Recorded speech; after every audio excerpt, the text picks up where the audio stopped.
Welcome to decay kitchen. આજે આપણે લીલા વટાણામાંથી ઇન્સ્ટન્ટ બની જાય તેવો નાસ્તો બનાવવાના છીએ। આ નાસ્તો તમે બાળકોને લંચ બોક્સમાં પણ આપી શકો છો અને ઘરે કોઈ નાની એવી પાર્ટી હોય તેમાં પણ આ રીતે તમે નાસ્તો બનાવીને બધાને આપી શકો છો। તો ચાલો કેવી રીતે બનાવવું એ જોઈ લઈએ। તો એના માટે અડધો કપ લીલા વટાણા લીધા છે। તો એ લીલા વટાણાને આપણે આ રીતે મિક્સર જારમાં એડ કરી દઈએ। પછી તેમાં 3 લીલા મરચાં, થોડો આદુનો ટુકડો અને થોડા લીલા ધાણા એડ કરી દઈએ। તમે લસણ ખાતા હોય તો તેમાં 2 કળી લસણ પણ એડ કરી શકો છો। હવે તેની આપણે પાણી નાખ્યા વિના જ પેસ્ટ બનાવવાની છે। એ પેસ્ટ બની જાય પછી આપણે એક પેનમાં 1 કપ જેટલું પાણી લેવાનું અને એ પાણી ગરમ થાય પછી આપણે જે પેસ્ટ બનાવીને રાખી હતી એ એડ કરી દઈએ। હવે તેને પહેલાં આપણે સારી રીતે મિક્સ કરી દેવાનું। પછી સારી રીતે મિક્સ થઈ જાય પછી આપણે તેમાં મીઠું સ્વાદ પ્રમાણે એડ કરી દેવાનું। અડધી ચમચી જેટલી હળદર પાવડર, હળદરથી તેનો કલર ખૂબ સરસ આવશે। થોડું એવું આખું જીરું એડ કરી દઈએ અને અડધી ચમચી જેટલા ચીલી ફ્લેક્સ એડ કરી દેવાના। ચીલી ફ્લેક્સનું પ્રમાણ અને આદુ મરચાંનું પ્રમાણ તમે તમારા ટેસ્ટ પ્રમાણે વધારે ઓછું એડ કરી શકો છો। પછી આપણે તેમાં 1 ચમચી જેટલું તેલ એડ કરી દેવાનું। તેલ એડ કરવાથી આપણો જે નાસ્તો છે એ અંદરથી પણ એકદમ સરસ સોફ્ટ બનશે અને ખાવામાં પણ એનો ટેસ્ટ ખૂબ જ સરસ આવશે। પછી બધી જ વસ્તુને સારી રીતે મિક્સ કરી દેવાનું અને તેને એકદમ ઉકળવા દેવાનું। પછી તેમાં અડધો લીંબુનો રસ એડ કરીને સારી રીતે મિક્સ કરી દેવાનું। પછી આપણે તેમાં સૂજી એડ કરવાની છે। સૂજી તમે કોઈ પણ લઈ શકો છો, નાની મોટી, અને જેટલું આપણે પાણી લીધું હતું 1 કપ એટલી જ સૂજી લેવાની છે।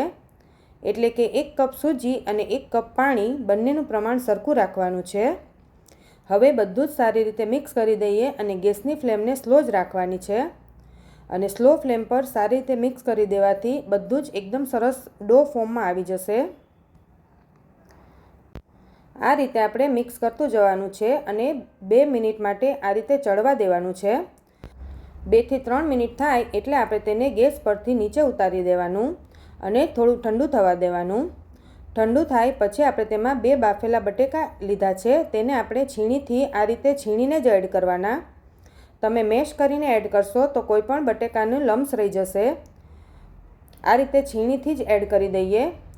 અને તમારે બાફેલા બટેકા ન એડ કરવા હોય તો જ્યારે આપણે પાણી ગરમ કર્યું હતું ત્યારે તમે કાચા બટેકાને પણ છીણીને એડ કરી શકો છો।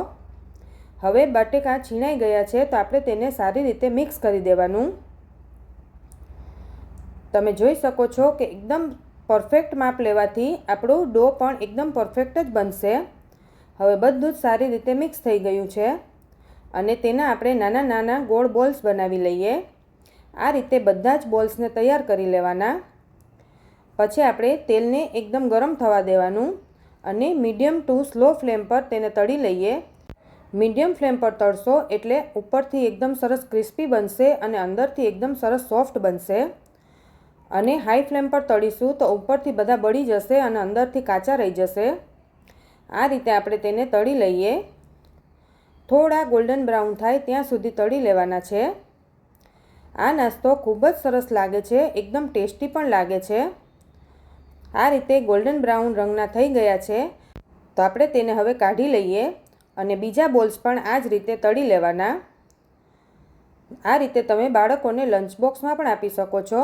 લંચ બોક્સમાં તમે ગ્રીન ચટણી અથવા સોસ સાથે આપી શકો છો। તમે જોઈ શકો છો કે એકદમ સરસ આપણા બોલ્સ બની ગયા છે। આ નાસ્તો તમે કોઈ પણ નાની એવી પાર્ટી હોય એમાં પણ આ રીતે ઘરે બનાવીને રાખી શકો છો। તમે આ બોલ્સ જો ટાઈમ ન હોય તો આગલે દિવસે બનાવીને ફ્રીઝમાં એરટાઇટ ડબ્બામાં ભરીને રાખી દેવાના અને બીજે દિવસે તળી લેવાના। તો તમે પણ ઘરે જરૂરથી ટ્રાય કરજો।